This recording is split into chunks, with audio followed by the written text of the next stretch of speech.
Halo, assalamualaikum teman-teman. Nah, di video kali ini aku mau bahas tentang laporan keuangan. Jadi, kalau misalnya kita mau memulai membuka usaha atau merintis usaha, laporan keuangan itu sangat perlu untuk dibuat ya. Boleh menggunakan aplikasi. Karena sekarang udah lebih canggih, jadi segala macam bisa kita lakukan dari Android teman-teman ya kan. Jadi aku mau kasih tahu. Nah, jadi apa sih fungsinya kira-kira laporan keuangan atau buku kas buat usaha kita teman-teman?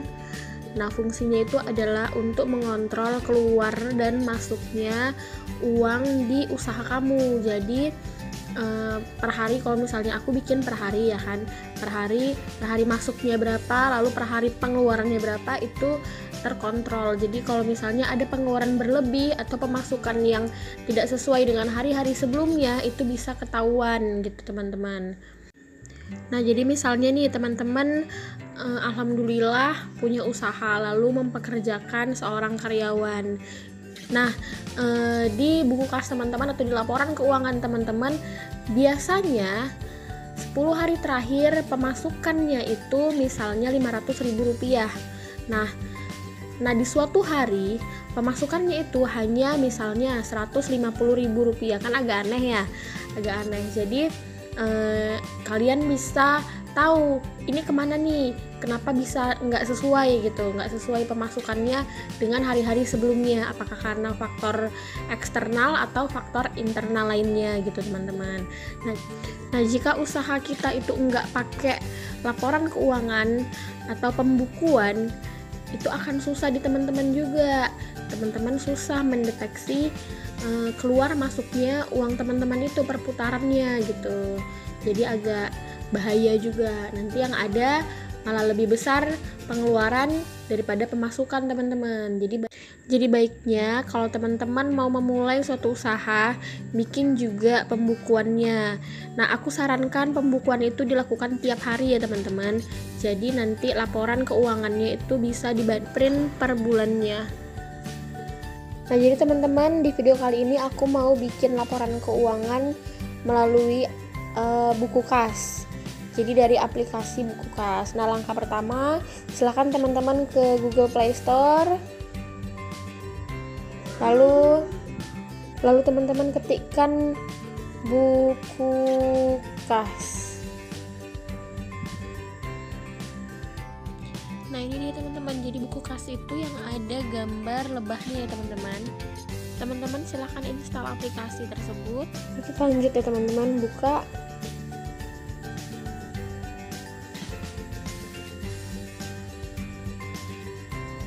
Nah, jadi di awal ini ada halaman seperti ini. Kita klik ayo mulai.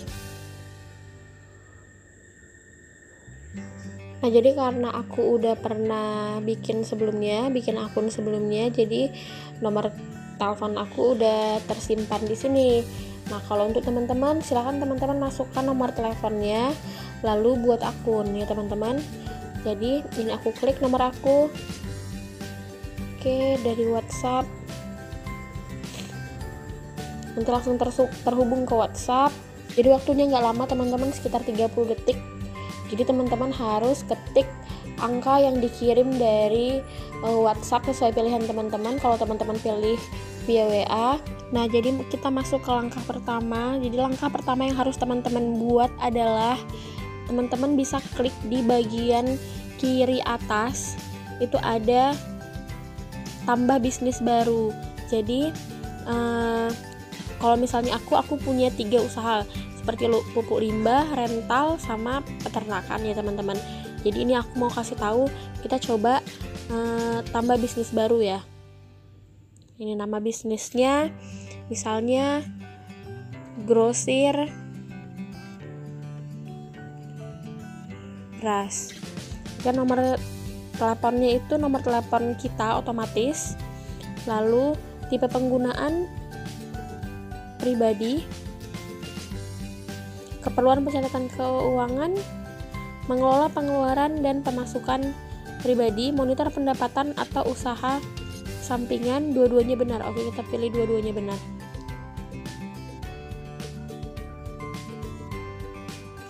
Nah, jadi teman-teman, untuk tampilan awal itu seperti ini.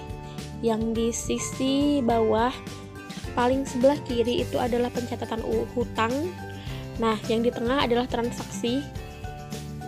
Transaksi keluar masuk dicatat di bagian tengah sini, teman-teman. Yang bagian kanan bawah itu adalah profil kita.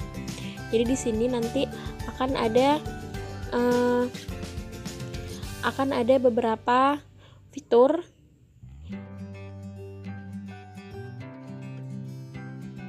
Ya, jadi kita mulai aja membuat laporan keuangannya, teman-teman. Jadi kita klik yang bagian transaksi. Oke, lalu teman-teman klik tambah transaksi. Nah, di sini ada dua bagian, yaitu penjualan dan pengeluaran. Jadi misalnya nih teman-teman, hari ini pemasukannya itu misalnya 500.000. Jadi teman-teman bisa langsung ketik 500.000. Oke, terus checklist. Oke. Nah, ini ada catatan keterangannya, misalnya di sini penjualan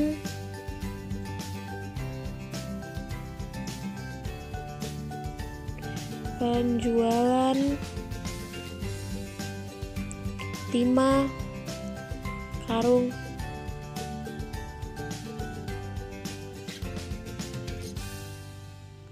beras. Nah, lalu ada keterangan lainnya, yaitu apakah itu dibayar lunas oleh customer atau tidak. Nah, di sini juga ada tanggalnya, teman-teman. Jadi ini misalnya nih, di suatu hari teman-teman lupa membuat atau menginput data pemasukan atau pengeluaran teman-teman di buku kas ini. Jadi bisa diatur dari tanggal, bagian tanggal ini, teman-teman. Nah, kita bikin di 1 Oktober. Nah, 1 Oktober terapkan. Oke, detail barang ini boleh diisi, boleh tidak. Oke, simpan transaksi. Langsung simpan transaksi ya, teman-teman.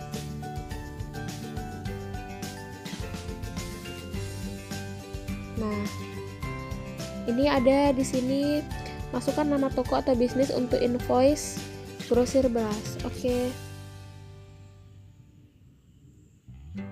Kontak modifikasi detail barang, kirim invoice. Ini kita indikan aja ya. Kita skip aja.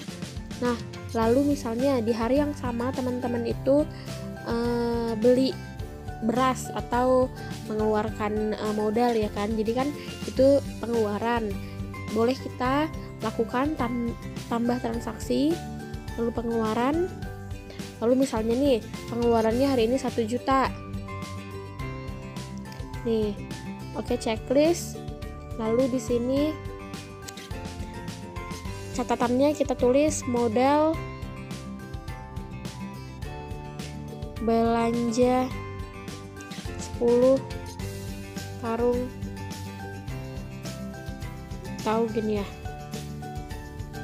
11 karung beras. Nah, pada tanggal berapa? Pada tanggal yang sama, tanggal 1 Oktober misalnya. Oke, simpan transaksi.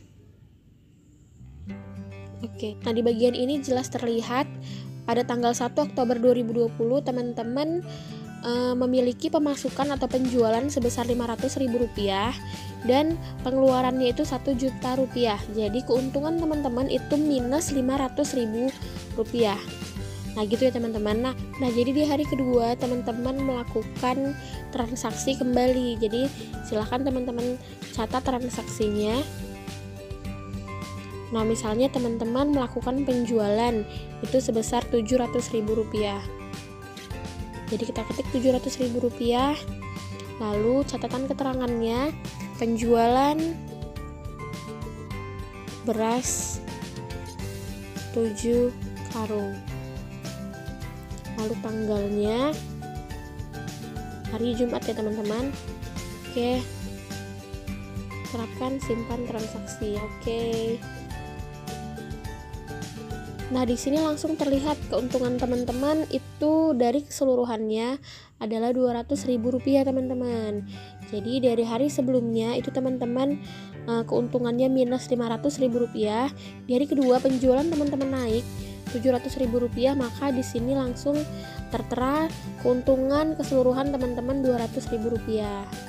Jadi kalau misalnya nih di hari berikutnya teman-teman berhasil menjual 5 karung beras. Penjualan 5 karung beras pada tanggal 3. Simpan transaksi.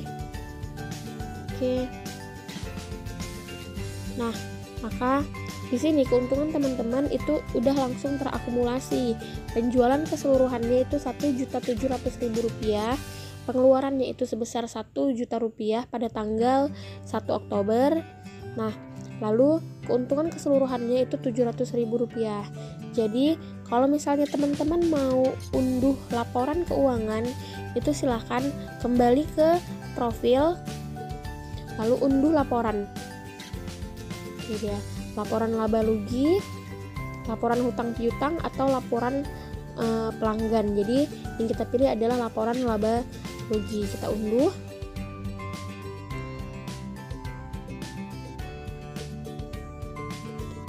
Nah, jadi bentuknya adalah seperti ini teman-teman. Nama usahanya grosir beras, lalu ada nomor telepon kita, laporan laba rugi, tanggalnya dari tanggal 1 sampai 3 Oktober. Nah, ini optional.